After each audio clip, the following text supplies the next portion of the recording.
Esta última figura corresponde a una invocación. Invocar justamente es llamar a alguien y tiene una estructura que se caracteriza por si nosotros Entonces, invocación como figura. Si nosotros vemos en el diccionario, vemos parte del poema en que el poeta invoca a un pero ser profe, divino, yo no encuentro invocación. En todo caso es lo que dijo el compañero, una apóstrofe.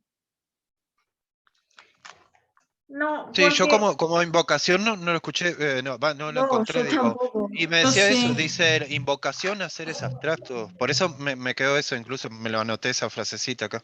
Yo sí lo encontré. Dice invocación, figura de pensamiento que consiste en invocar a un ser divino o sobrenatural. Y el ejemplo dice, tú, Señor e Dios mío, que el come fermeste, en forma de ayuda a mí, bla, bla, bla.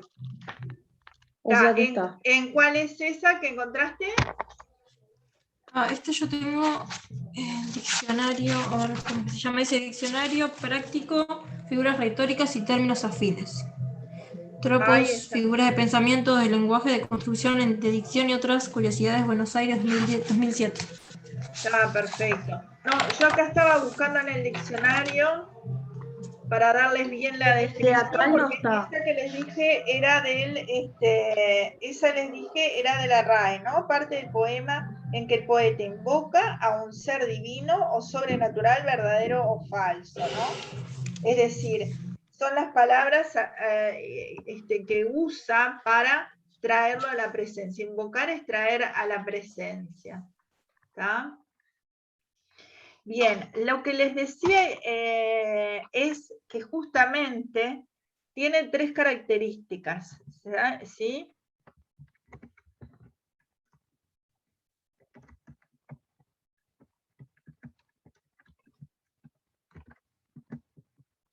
El primero es que estas características están presentes en la mayoría de ellas, que el primero es el empleo de los signos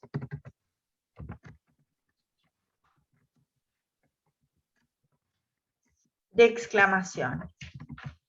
¿Qué finalidad tiene el empleo de los signos de exclamación? La invocación tiene 3 características. Sí, la invocación. Como de resaltar. El ímpetu resalta. Ahí está, ¿no? En lo que es, en la escritura ponemos los signos de exclamación, en lo que en la oralidad señalaría el ímpetu, ¿está? Resaltar, dice Ana, está bien.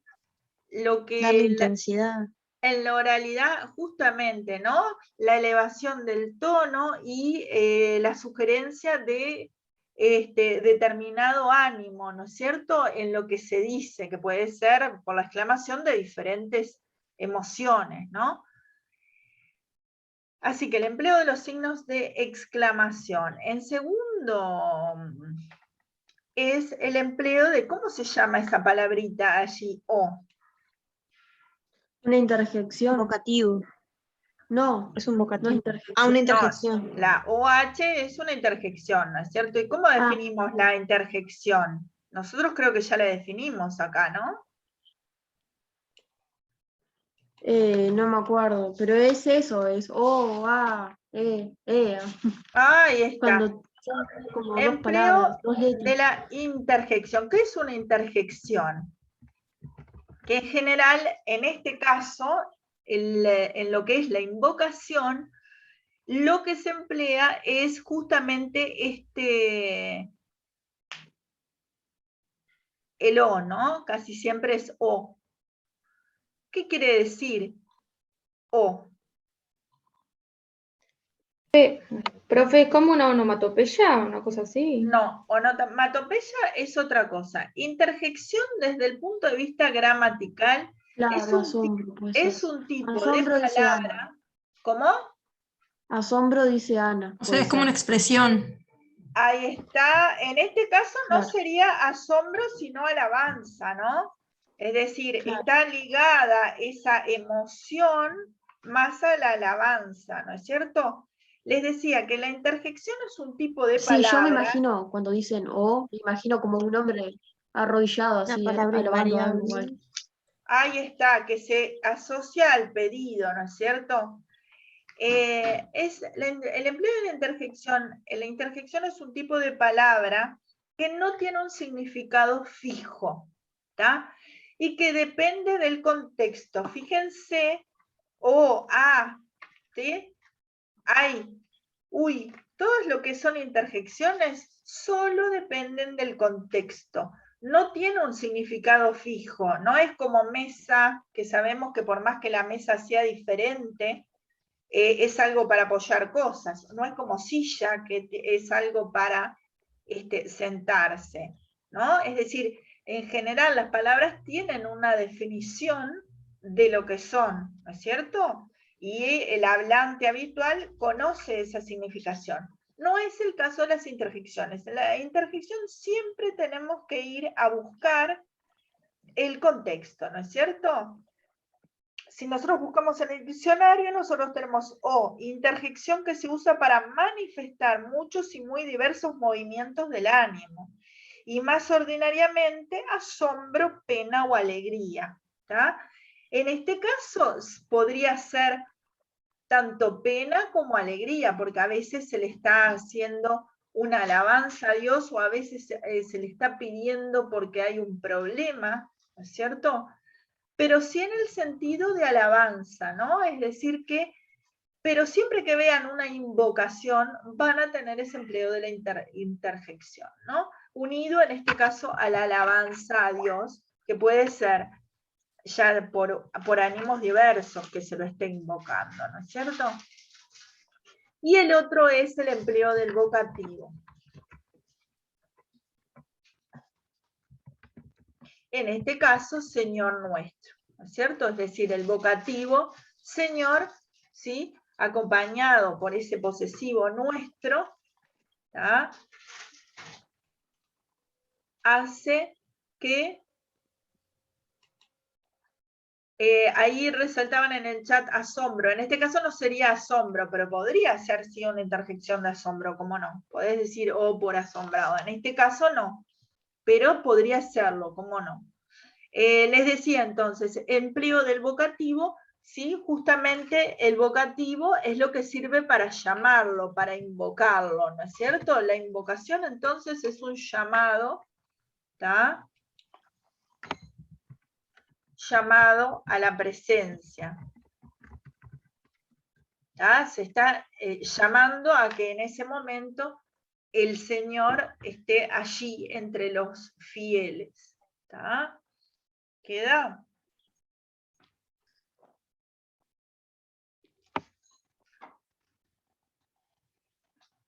¿Quedó? Esos...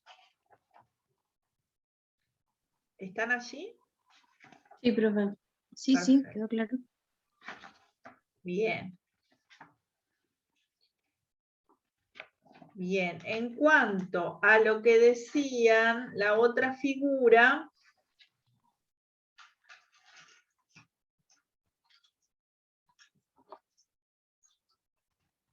apóstrofe es una figura de pensamiento mediante la cual se invoca o pregunta con vehemencia a un ser presente o ausente, real o imaginario.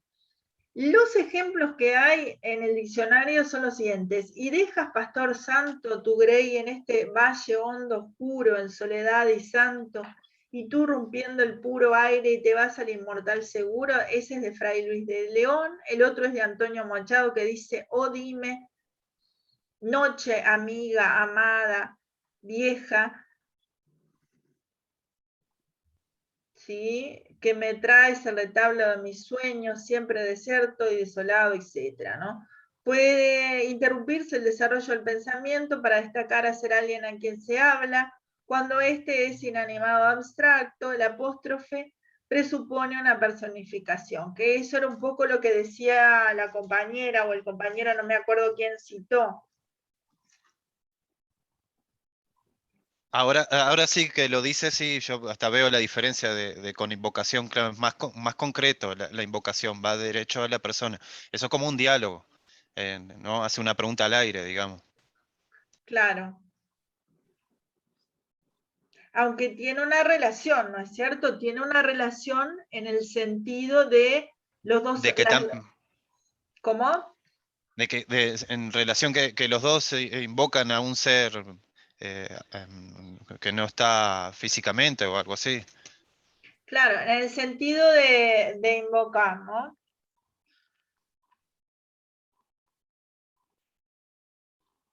Ah. O sea que no estaría mal, digo, el que había dicho, fuiste tú, Juan Pablo, ¿no? Sí, sí, pero así viendo, escuchando a Melanie la definición de invocación, sí, esa me cuadra más. Claro. Bien, entonces hasta acá quedó entonces. Bien, por otra parte entonces vamos a ir viendo entonces lo que le pedí para estudiar, que no sé si alguien quiere intervenir.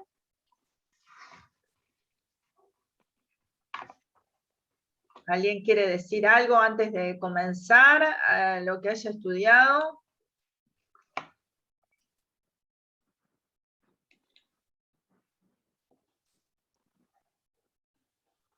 ¿Están viendo este segundo pizarrón que puse o no?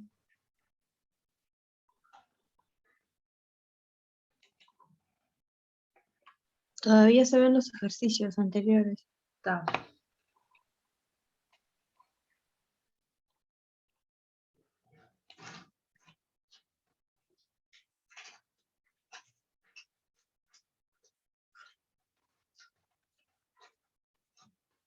Entonces voy a tener que el anterior dejarlo de compartir y compartir este otro.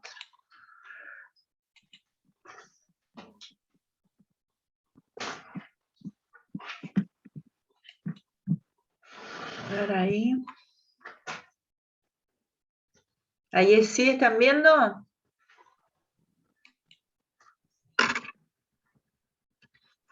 Ahí están viendo el pizarrón, sí. Y el que dice resumen de retórica de Aristóteles. Sí, ahí está. Perfecto.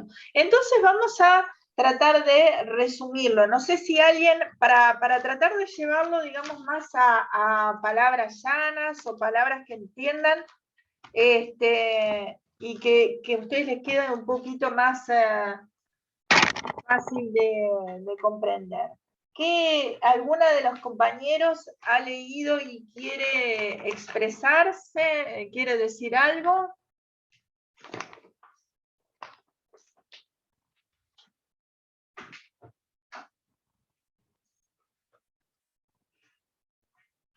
¿De lo que haya leído algún compañero? Porque la idea era tomar un poquito el oral también, aunque sé que es un texto bastante complejo, ¿tá? Que yo misma trataba de un poco, digamos, llevarlo a palabras más sencillas para que ustedes pudieran comprenderlo, ¿no? Y les quedara... Carmen quiere participar, pero no sé si está silenciada o algo. Ahí está escribiendo en el chat. Ah, bueno, espera que me fijo acá.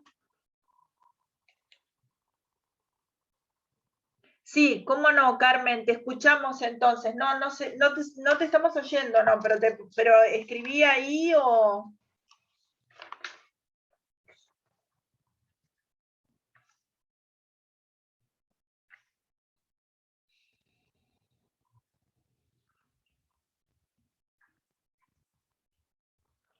Sí, está correcto. Sí, lo que escribiste ahí está correcto. ¿Y qué más?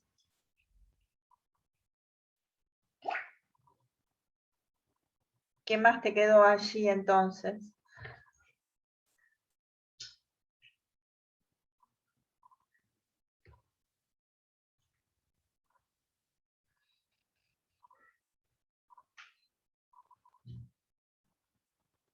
¿Alguien más que desee participar? Ah, sí, muy bien lo que escribís.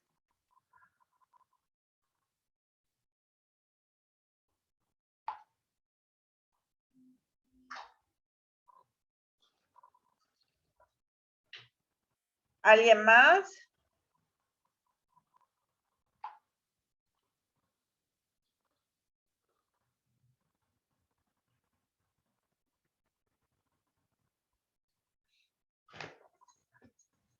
Bien, vamos entonces a ver si podemos resumir un poquito.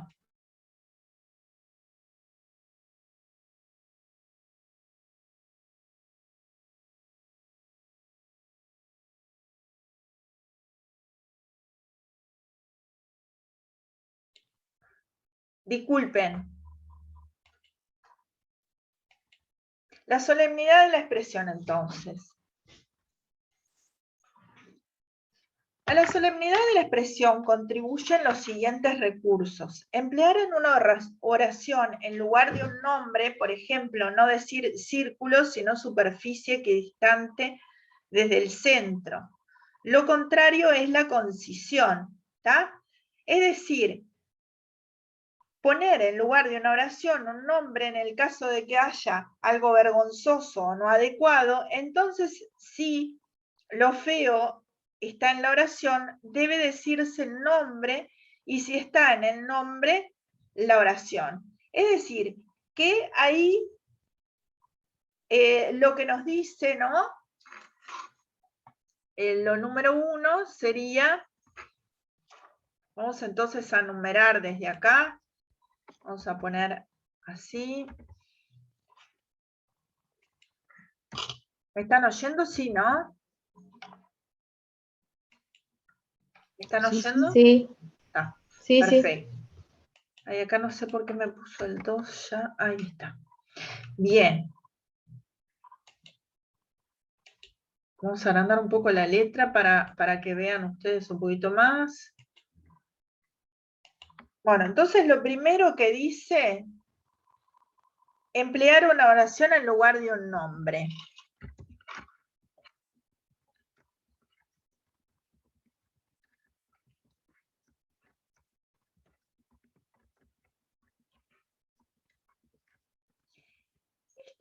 Esto que dice podría también interpretarse como un circunloquio, ¿no? ¿Saben lo que es el circunloquio o perífrasis?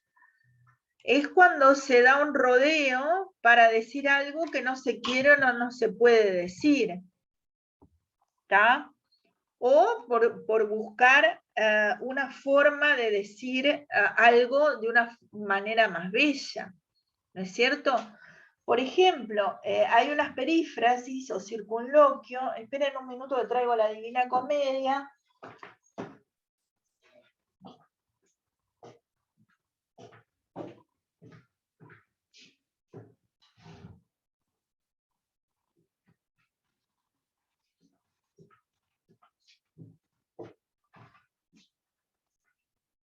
Por ejemplo, Entonces, perdón, la definición de, antes de que sigas, profe, la definición de solemnidad, entonces, ¿cuál sería? La solemnidad es algo que es como que requiere prestigio, que requiere una ocasión especial, ¿no es cierto? ¿Está? Y él te está diciendo maneras como de hablar mejor. No se olviden que es la retórica. La retórica es el arte del buen decir, de decirlo de una forma mejor y más elaborada, ¿sí? No se olviden que los griegos eran maestros justamente en eso, en tratar de decirlo de la forma más elegante, ¿sí? Correspondía a las clases altas. Les decía entonces, por ejemplo, hay una perífrasis, ¿tá? O circunloquio cuando Virgilio le dice por dónde lo va a llevar. No sé si recuerdan al principio del canto 1 del infierno, cuando habla y dice que lo va a llevar, dice: te llevaría aquí al lugar eterno donde oirás gritos de desesperación, verás a los antiguos espíritus dolientes llorando su segunda muerte, etc. Todo eso es un circunloquio de lo que sería el infierno. Y después hace también un circunloquio del purgatorio y del paraíso, es decir, ahí estaría, en vez de diciendo infierno, estaría empleando un circunloquio, una oración entera para referirse a lo otro. ¿Entienden? Para dar otro ejemplo del que está ahí, ¿no es cierto? ¿Queda? Sí. Por eso dice, es lo contrario es la concisión, porque al hablar de círculo, círculo, superficie, equidistante, desde el centro, ¿no? Es el ejemplo que da acá, ¿no? Lo que está haciendo es un circunloquio, ¿no? Es decir, está diciendo lo mismo, pero con otras palabras mucho más elegantes, solemnes. Dice por acá la compañera, se asocia solemnidad con amplificación, pienso que por el uso de las diferentes figuras. Sí, claro, es decir, justamente está dando un rodeo, ¿no es cierto?, para decir lo mismo que podría decir de una forma mucho más sintética. Por eso él dice, lo contrario es la concisión. ¿Ah?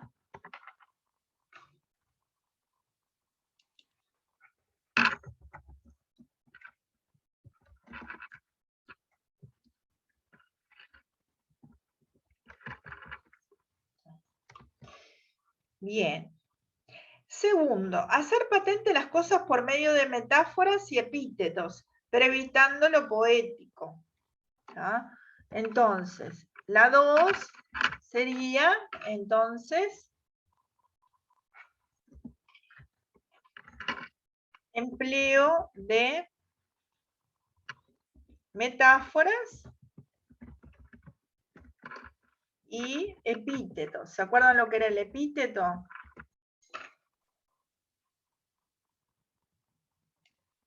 No. Los epítetos son aquellos que acompañan al nombre, es decir, en general, por ejemplo, hay epítetos que acompañan al nombre que caracterizan a algo. Por ejemplo, la aurora de rosáceos dedos, decía. Entonces, si volvemos a la épica, el epíteto es aquello que da características a las cosas, ¿sí?, que lo hacen intransferibles y propio y con la cualidad de esa cosa, ¿sí? Yo encontré acá en el diccionario que tengo de figuras y dice, se llama así el adjetivo que expresa una cualidad que es propia o natural del nombre al que se aplica. Vale decir el adjetivo que caracteriza el nombre. Ahí ¿Es está. eso? Que muchas veces no es un solo adjetivo, sino un conjunto. El epíteto, por ejemplo, Aquiles, el de los pies ligeros. Es decir, es un conjunto de palabras que acompañan a un nombre y que de repente en el idioma original pueden haber sido un solo nombre. Pero nosotros la tenemos como un conjunto que asocia, por ejemplo, a una cualidad. Hablando de Apolo, por ejemplo, un epíteto para darles un ejemplo, Febo Apolo. Febo Apolo, que está asociado a lo que es la luminosidad, justamente ese adjetivo, quiere decir luminoso Apolo, ¿no es cierto? Es decir, justamente el dios asociado al sol, también al conocimiento, a la sabiduría, etc. Febo es un epíteto que quiere decir luminoso en este caso. ¿Ese quedó entendido? metáforas y epítetos. ¿Tá? Y acá lo que ejemplo que da, acá no da ejemplo, ¿no? Bien. En lo tercero que dice, poner en plural o singular, como hacen los poetas, que siendo un solo puerto lo mismo dicen. ¿Tá? Poner en plural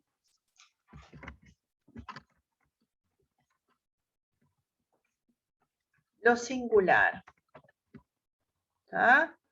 Por ejemplo, el ejemplo es a los puertos aqueos, es decir, ahí entonces una cita que justamente hace en relación a, en vez de poner un puerto, pone a los puertos, ¿tá? Porque le da mayor belleza, mayor en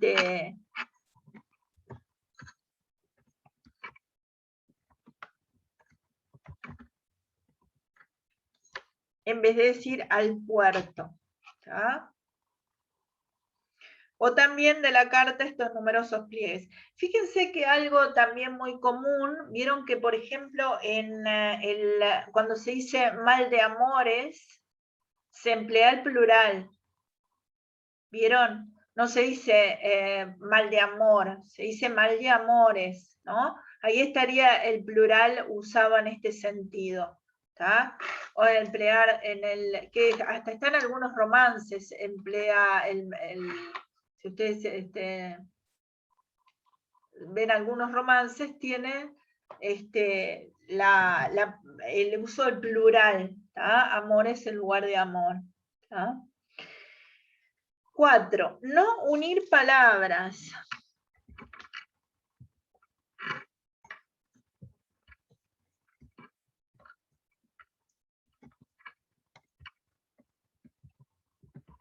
Sino ponerle a cada cosa la suya.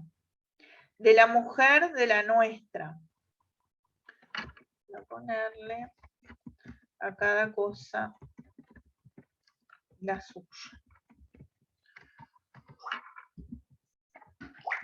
Y acá el ejemplo es entonces